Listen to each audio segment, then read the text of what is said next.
Sa mga katik vloggers, mga subscribers, bago at kaluma, mga supporters, mga dumaan, dumalaw at bumisita sa channel, lahat ng mga viewers, secret viewers at silent viewers, magandang araw. So dito muna tayo sa isang schematic diagram ng power supply, no? Split power supply. Pinadala to sa atin ni Sir Mel Dumdum, isang follower natin, isang kapwatik vlogger din, kasama sa grupo ng electronics technician. So matagal na nating kaibigan to. Meron pa tayong gustong gawing video na galing din sa kanya para naano ko na yon, nasagot ko na yon, pero gusto kong i-share sa inyo. Kaya lang wala pa tayong materials na makikita para mas maganda kasi yung may habang gumagawa tayo ng content, meron tayong maipapakitang material para mas lalong makuha at maintindihan nyo. Kasi kung magsasalita lang ako magsasalita at wala naman kayong nakikita, medyo mahirap para sa inyo. Kaya pinipilit natin, sinisikap natin na sa bawat content natin ay meron talaga tayong materials na maipapakita. Okay?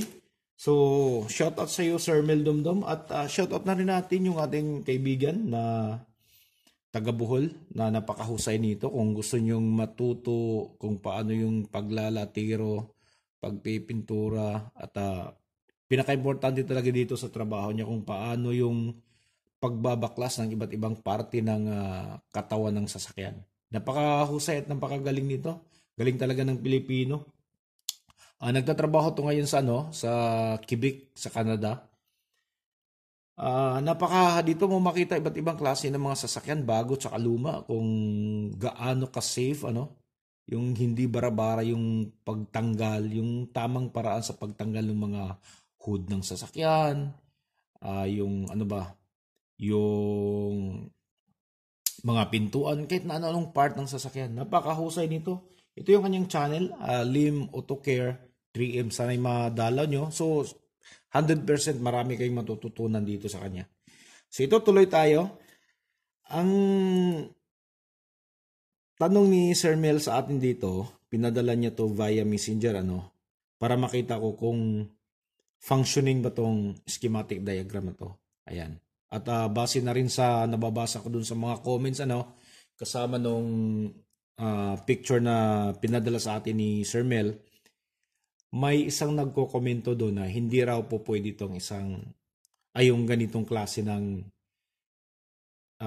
circuit, yung ganitong design ng split power supply na gumagamit ng dalawang transformer.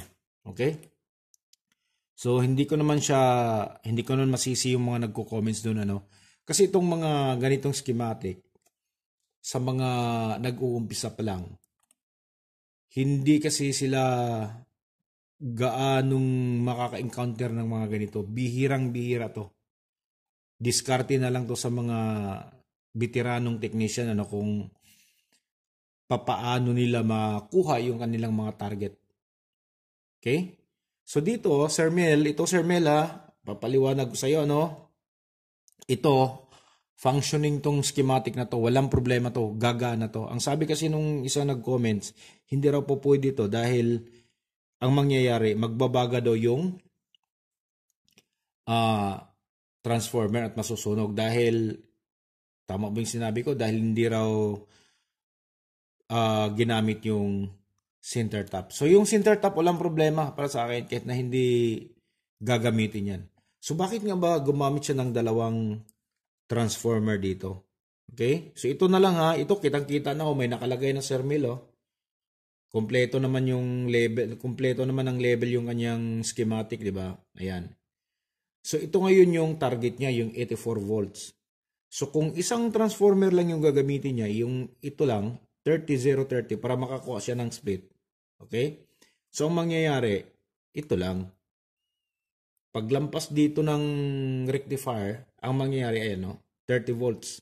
30 volts, lakihan natin para makita, 30 volts times 1.4.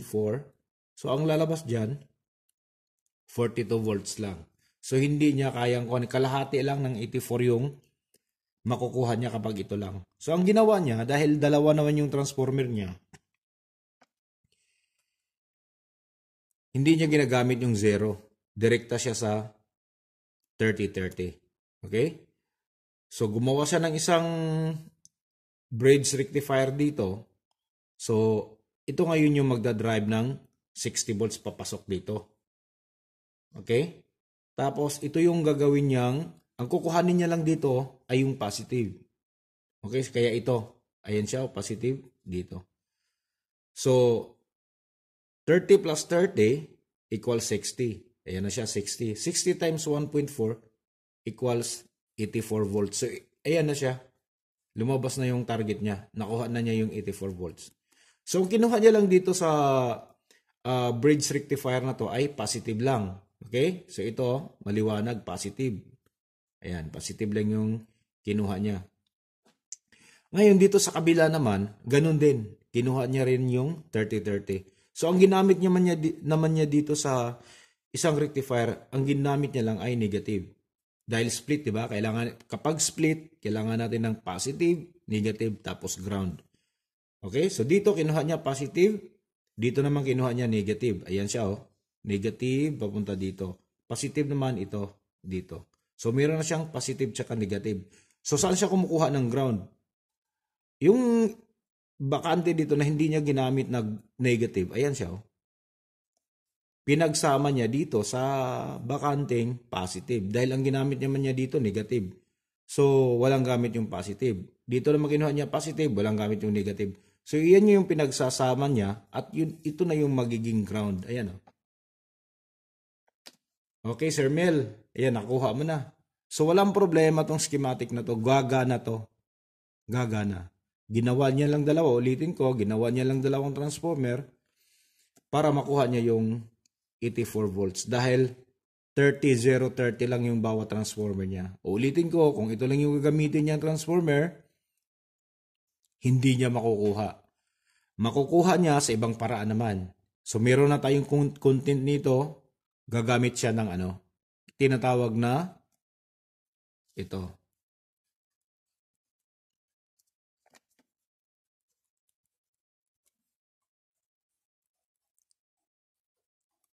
Voltage doubler.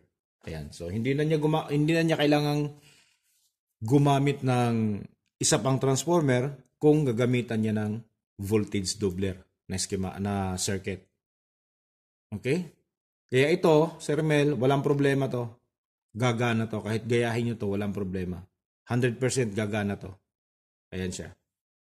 Okay, so hanggang dito na lang siguro, kung may mga magko-comments man, comments down below na lang at yun, para sa mga expert na baka hindi natin alam, baka meron din akong hindi nasabi, kulang o kaya mali. So comments down below na lang at yun, babasahin at sasagutin na lang natin doon. So hanggang dito na lang siguro tayo. Maraming salamat. God bless at bye-bye.